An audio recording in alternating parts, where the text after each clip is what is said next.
Assalamualaikum warahmatullahi wabarakatuh. Dalam hidup ini kita mungkin sering mengalami berbagai macam masalah atau musibah. Satu masalah selesai, masalah lain pun muncul. Hingga pada akhirnya kita kerap berpikir apakah masalah yang kita hadapi ini sebuah hukuman atau azab dari Allah atau memang sebuah ujian.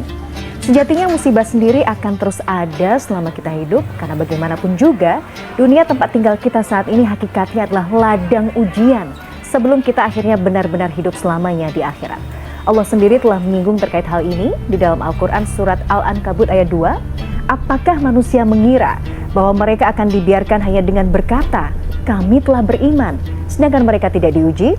Pemirsa, insya Allah hari ini kita akan kembali membahas dan mengkaji tema menarik terkait ujian, musibah, dan azab bersama Ustadz kesayangan kita semua, Ustadz Hilman Fauzi. Assalamualaikum Ahilman.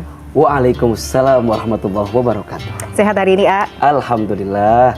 Ahilman, kalau bicara ujian, musibah, azab tuh beberapa kali memang kita sempat singgung ya, kita sempat bahas. Tapi mungkin banyak di antara kita yang ya namanya ujian itu kan selalu ada. Kadang-kadang tuh kita ingat, kadang-kadang kita lupa. Kadang-kadang kita bisa sabar, kadang-kadang banyak ngeluhnya. Tapi yang mungkin kita perlu ingatkan lagi, kita perlu merecall lagi, sebenarnya bagaimana kemudian mengidentifikasi apakah musibah yang diberikan oleh Allah itu sebuah ujian atau sebuah azab. Apa tahu? Baik. Semoga kita semua senantiasa dalam keadaan sehat walafiat, dan yang sedang sakit kita doakan semoga Allah berikan kesembuhan. Amin ya rabbal alamin. Bamila dan seluruh pemirsa yang dicintai Allah, sebelum kita membahas tentang ujian, musibah dan azab, rasanya perlu di awal kita ingatkan kembali tentang ciri kehidupan dunia yang kita jalani gitu. Betul. Agar apa? Agar saat kita hidup di dunia ini mampu mengerti gitu, untuk apa, akan kemana, dan seperti apa kehidupan dunia, sehingga tidak terlalu membuat hati ini gelisah dengan apapun yang datang di dunia ini.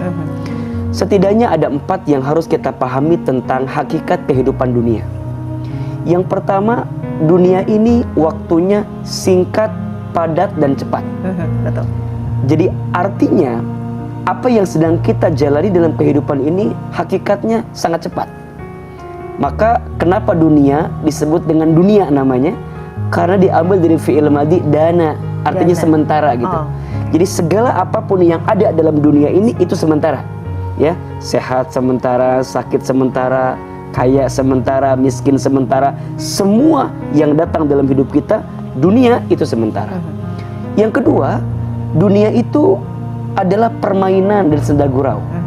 Nah, kalau dibuat dalam syair lagu sering kita dengar tuh, dunia ini panggung sandiwara kan? Yang ada di atas jangan membuat engkau sombong, yang sedang di bawah jangan engkau membuat putus asa. Karena dunia hanyalah roda yang berputar, digilirkan dalam kehidupan kita. Itulah dunia. Nah, masuk yang ketiga, dunia ini adalah tempat musibah. Dunia ini adalah tempat ujian. Selama hidup, maka selama itulah kita akan diuji. Selama hidup, selama itulah kita akan ditimpa dengan musibah. Nah, baru nanti yang keempat, dunia ini adalah tempat ibadah. Wa ma khalaqtul jinna wal insa illa liya'budun, kan gitu.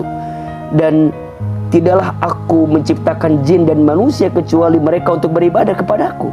Maka kalau kita melihat dari 4 ciri ini, 1, dunia waktunya singkat padat, dunia senda gurau permainan, dunia adalah tempat musibah, dunia adalah tempat ibadah. Artinya kalau kita memahami dari 4 kehidupan, ciri kehidupan ini, maka ada ciri yang ketiga, dunia ini adalah tempat musibah, tempat ujian.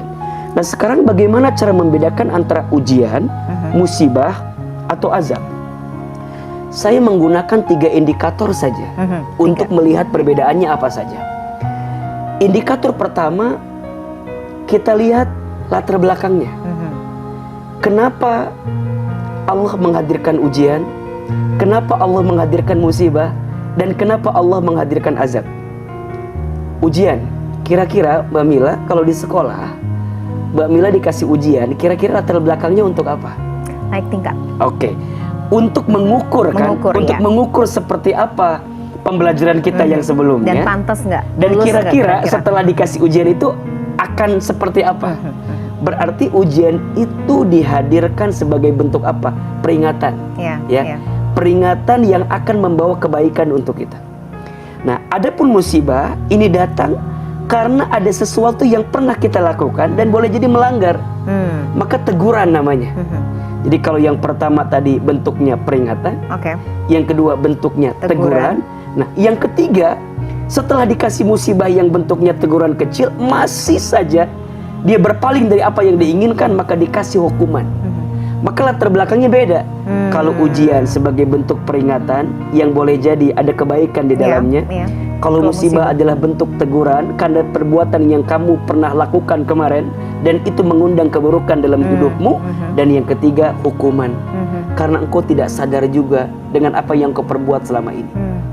Dilihat dari indikator pertama, maka lihat latar belakangnya. Ujian dihadirkan sebagai peringatan untukmu, musibah dihadirkan sebagai bentuk teguran untukmu, dan azab dihadirkan sebagai bentuk hukuman. Untukmu. Jadi tadi yang pertama untuk melihat indikatornya adalah latar belakangnya seperti apa.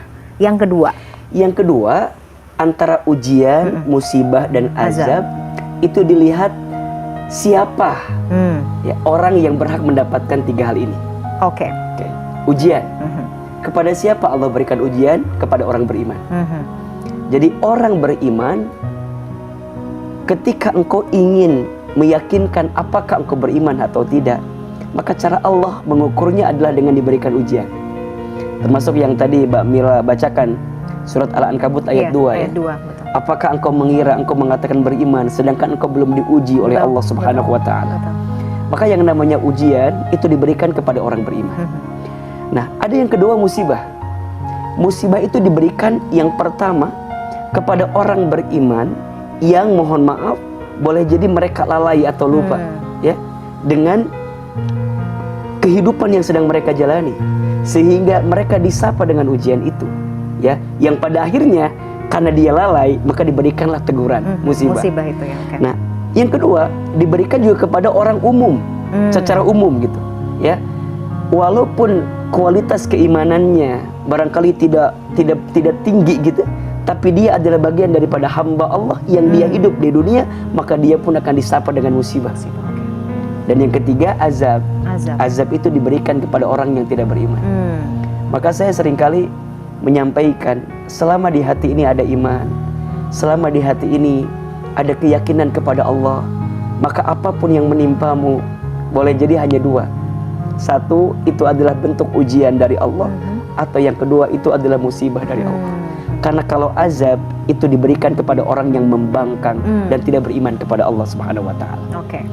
Dan yang ketiga, untuk melihat apakah ini ujian, musibah atau azab, lihat sikap yang dihadirkan. Jadi cara menyikapinya. Cara menyikapinya.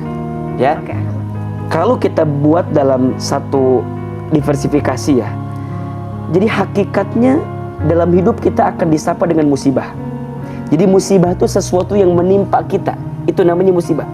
Sesuatu yang datang dari atas kepada yang di bawah itu namanya musibah.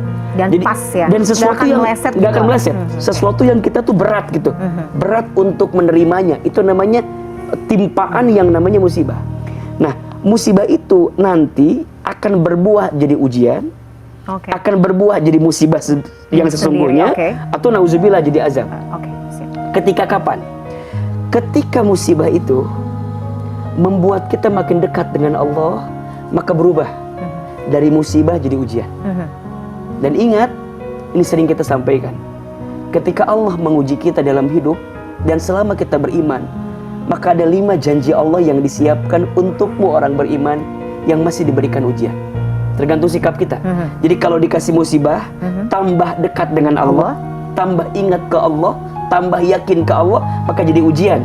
Dan dari ujian itu akan berbuah kabar gembira. Apa kabar gembiranya? Ada 5 tadi. Satu, orang yang diuji itu adalah orang yang diakui sebagai orang beriman. 2, orang yang sedang diuji itu orang yang dijanjikan masuk surga.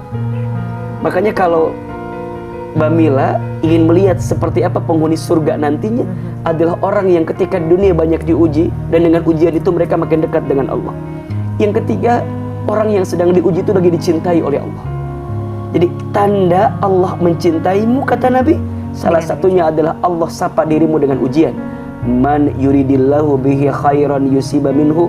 Barang siapa yang diinginkan kebaikan oleh Allah dalam hidupnya, maka Allah akan berikan musibah kepada dirinya. Dan musibahnya jadi berbuah ujian. Yang keempat, diampuni dosa-dosanya oleh Allah Subhanahu wa taala. Dan yang kelima, diangkat derajatnya oleh Allah Subhanahu wa taala. Jadi kalau kita ditimpa musibah, dan dengan musibah itu membuat kita bisa makin dekat dengan Allah, makin taat ke Allah, maka berubah jadi ujian. Yang ujian itu mendatangkan kebaikan. Bedanya ujian di sekolah dengan ujian dalam hidup itu apa sih? Kalau di sekolah dikasih pelajarannya dulu baru ujian. Kalau dalam hidup dikasih ujiannya dulu baru dikasih pelajarannya. Hikmahnya nanti gitu ya. Nah, kira-kira kita sampai nggak, berhasil nggak pada titik itu? Tapi mohon maaf, jika kita diberikan musibah dan dengan musibah itu tidak membuat kita makin dekat dengan Allah, maka itulah musibah yang sebenarnya.